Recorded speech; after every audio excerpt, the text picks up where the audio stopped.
Let me take it and read it, and I'll give it back to you. Well, I gave it to him, and, of course, I never got it back. Oh, live and learn. Yeah. Live and learn. Oh. And he denied even ever receiving it from me. I don't know what you're talking about. What are you talking about? Oh, that broke your heart. Yeah. Oh, yeah. Even today, I'm not happy about it because I could have this as, documentation. Right.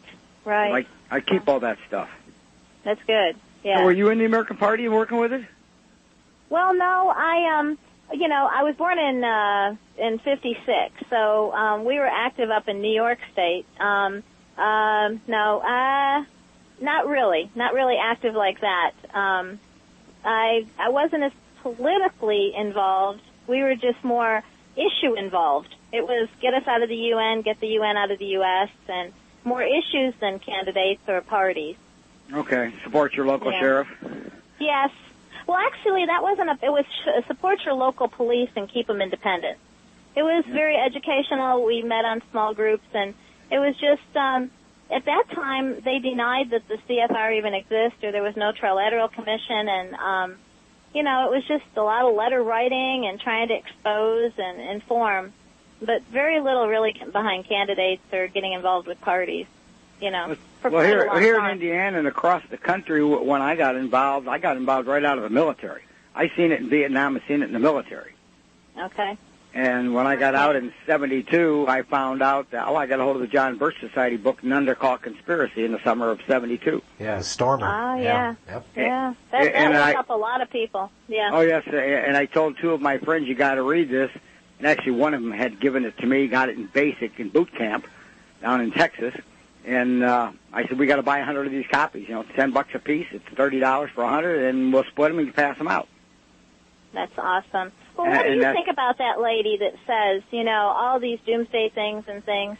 I mean, if you've been involved all that time and you still are, that was another reason actually I called, though that had passed my mind when you talked about the new state's constitution.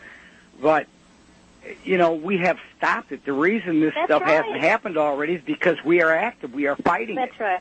Mm-hmm. I believe that. Oh, yes. Had we been passive, it would have already taken place. There's no doubt in my mind.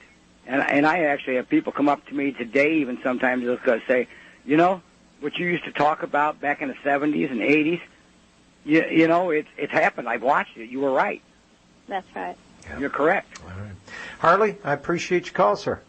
Sorry, John. All right. Take Good care. talking to you, and don't know your name, lady, but Regina. I'm glad you've been involved all these years. Regina, and thank you for all that you do, too. Thank you. No, you're welcome. Thank you. Bye. Activistfortruth.com. And before I let you out of here, have you guys done anything? A couple of years ago, a story came out, the lake up there in Dallas, they're finding SSRIs in the fish up there in one of the lakes. Do you remember that one?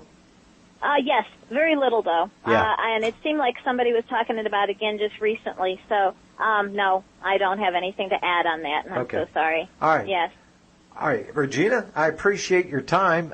Tell John that he asked me for a press pass, so I'm going to make sure he gets a press pass for your next presentation in front of the Dallas City Council. And if they don't want to accept a press pass from Republic Broadcasting Network, well, then you're going to know that the fix is in, and that's right. You're only vetted. You're only going to be vetted and passed through the doors if you're part of the machine that controls the information in this country.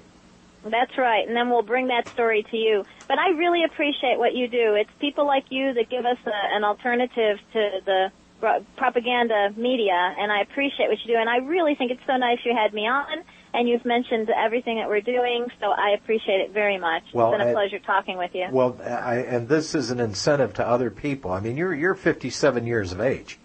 That's right. And you sound like you're much, much younger. Your voice is full of enthusiasm. You're full of enthusiasm. You're out there educating. You're walking and talking, just not telling people what to do. You're out there, and you are active, and you're actively awakening people, and that's the whole point.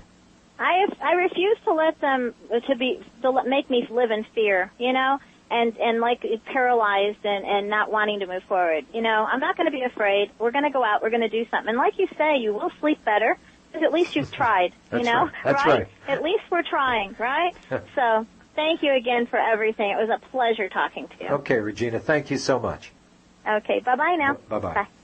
Bye. Well, you know, it might sound like a small thing, but what if everybody was doing this, getting active in all the communities and all the cities across the country? What if? Well, not what if. Why not? She's doing it. Other people are doing it. Rather than sitting back waiting for somebody else to do it, you take the initiative. You start it. I mean, folks, you got plenty of time. Well,